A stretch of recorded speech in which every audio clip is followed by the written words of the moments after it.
Good, good, good. Good, dumikit sa ano, sa line. Yeah. Replay. Challenge. Review.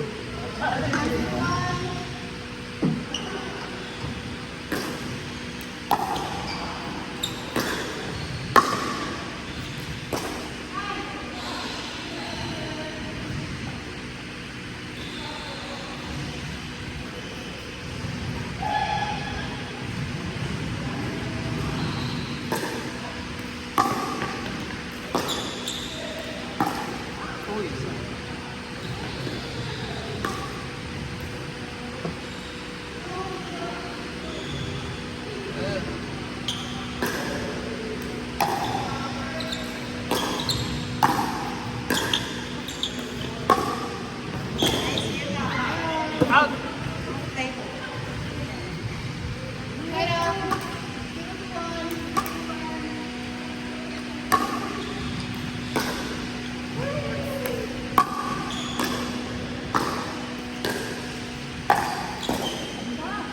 Uy, sayang.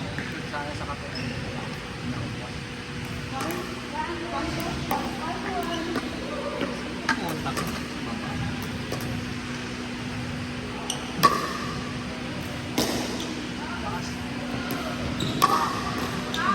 Grabe yung flat drive niya. Lagi ganun.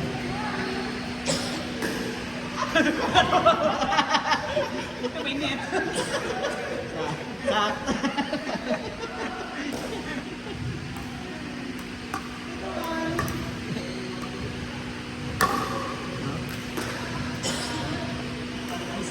May signature service si Alice. Kaya nga eh.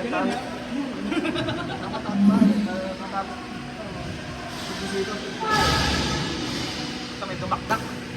Dumakdak sa rin.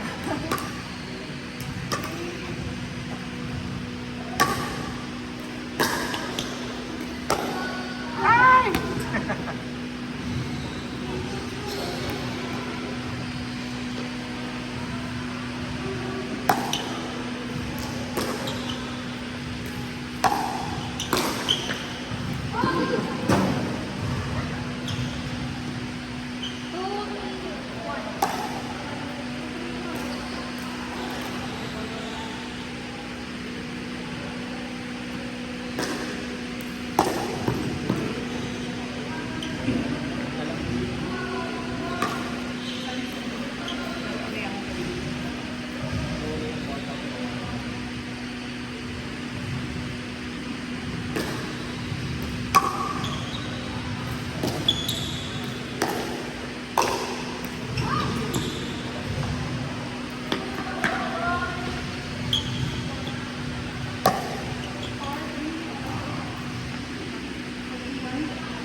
Ay, wala ka naman masyado mapapangal natin. Dahil na server ka.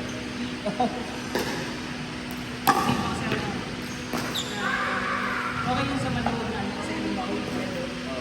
Nangyari kasi may time sa iba. Sa buhay ng nila, nadadala sila ng takbo. Paano rin yun? Ibang sa talaga na yung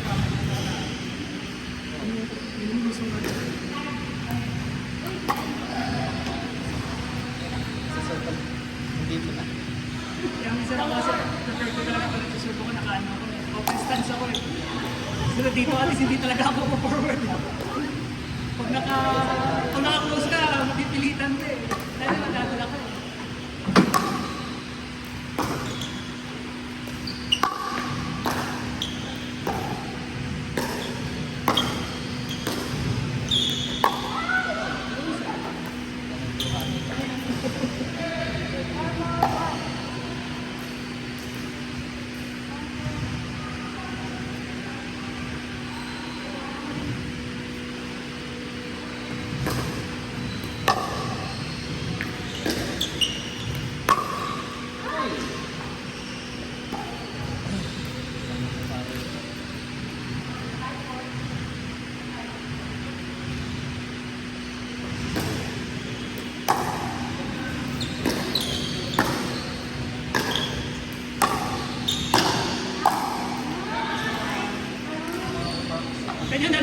grasya.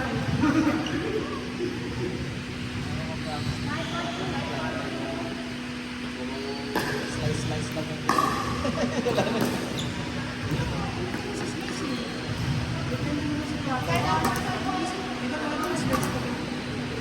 dahil sa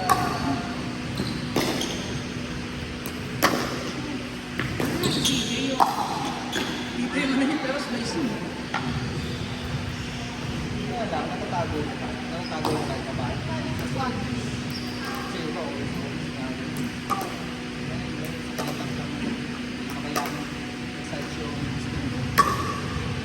Tama na yung exercise mo. Hindi siya kakaliwa, hindi siya... Ano pag sobrang power? Wala, hindi ko rin kumaan.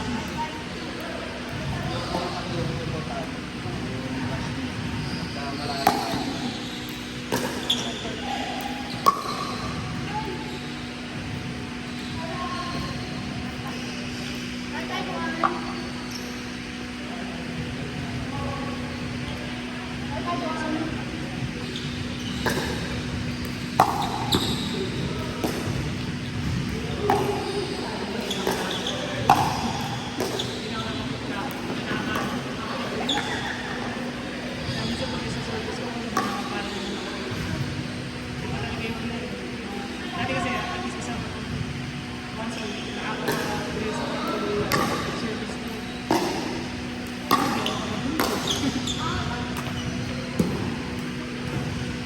Second, sir. Thank you. Thank you. Ano lang naman, ako ipapasok mo lang naman. Walang problema ipapasok. Oo. Kaso kung gusto mo pa lalibig pa sa mga ano, yun yung ano, another challenge. Pero kasi nakikita nakuha ko yung mga short corn. Pero hindi kasi lakas. Pero aanhin mo na lang sa nakapwesto yung receiver. Basta mo na lang ito sa ano eh. Kasi may receiver na sila. Ay, na receiver. Pero dito, basta malalim yung serve mo. Kasi walang makagasin mo. Di ba? Pag malalim yung serve mo mula dito, mula yung receiver ko nala eh. Kasi nga, nung may nakakalabang pa kami, may isa pa, may nakakalabang kami dito. Tennis player. Kasi lalim na serve. Eh, syempre nakapwesto kami dito. Mahirap. Mahirap, pero ang pinaka-option mo lang talaga is make sure yung paddle mo nakatutok sa gitna. Pag medyo tumatak o pag binina ng konti yan, wala na. Yung pag-receive mo, Ano agad siya? Lilipad. actually may magandang training dito. Pag nandun ka sa ano, pag nandun ako, wala, hindi na kailangan, walang backswing yung Wala, receiver. ano mo lang talaga. Push lang. Push mo siya. Hindi ka pwede gumana ng ano. Pag nag-backswing ko, natama sa paddle. Pero ano, magandang training din na kapat yung overswinging. Oo, din ako nasali. Kasi nung nagpapamatan ako ng coaching ng sinunginan sa overswing pa ako. Ba't maaari huwag na ako mag-overswing? Kasi ang nangyayari kasi doon, is yung delayed mo kasi yung tendency niya yung pakita ng dito. Kaya di baling dito mo lang sa pang-brush. Hindi siya ganun kalakas, pero ang magandahan kasi doon, kita mo yung palo mo. Compare na naka-overswing ka na hindi mo kita eh. May tendency, delay. So, may tendency, di mo alam kung saan yung direction. Nasa tatuan mo rin kasi ng sport eh. Pag syempre kabago mo sa alas 6 nakahataw. Kasi nagkagaano ko, Okay yung timing mo. Overspeed. Basta nandun yung timing mo. Oo. Wala namang kaso. pero yun ang ano. Nakakanin sa kanya kasi, so parang kumara nakabot sa kanya. Kapalo mo na. O, ang placement, okay ka. No? Pero in terms of yung kapag power, pwede ba sa galing sa mga masang bad na po, malalakas yung mga palo mo. Kaya mga ano, tennis player, lagi ka problema sa overswing. Ganda na lang ang handle coordination. Kapag halimbawa, Kahit anong group pa yan, pwede na yung talo.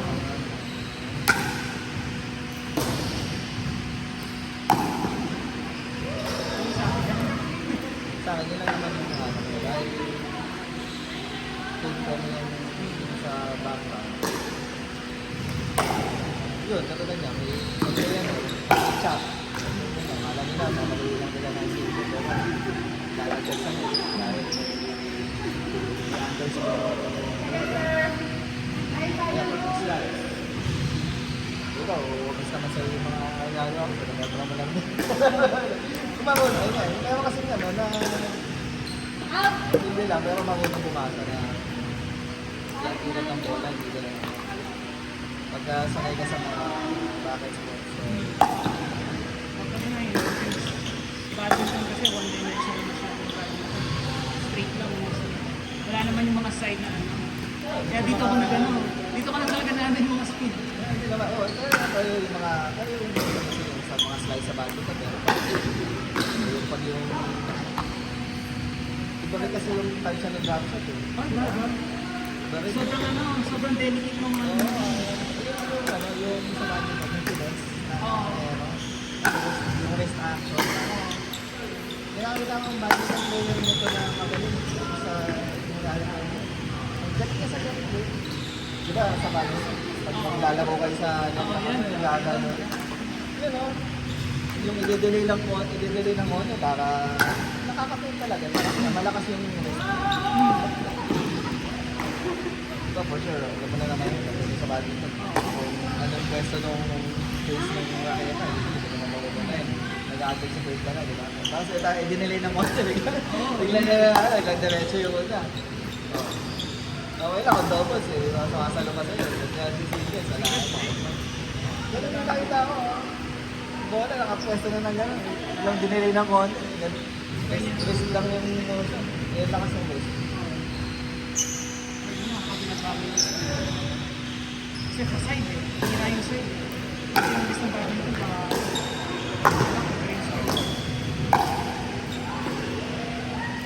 Matagal din bago ka nakapag-adjust naman. Pero lang talaga nung pag na-enjoy ko na yung tops ka. Ayun, kung bakit pag ano yung tops. Kasi na yung konsepto ng spin. Parang ang dami ng dimension ng laro mo. Hindi ko na dati pag naglalaro ko yung problem. Pumalo ko. Tipo yung una kong palo, may depth na eh. May lamination na. Dahil puro flat lang. Wala wrist action. Yung restriction ko, ganun. Pero walang ano. Kaya pa? 6 minutes. Thursday tayo.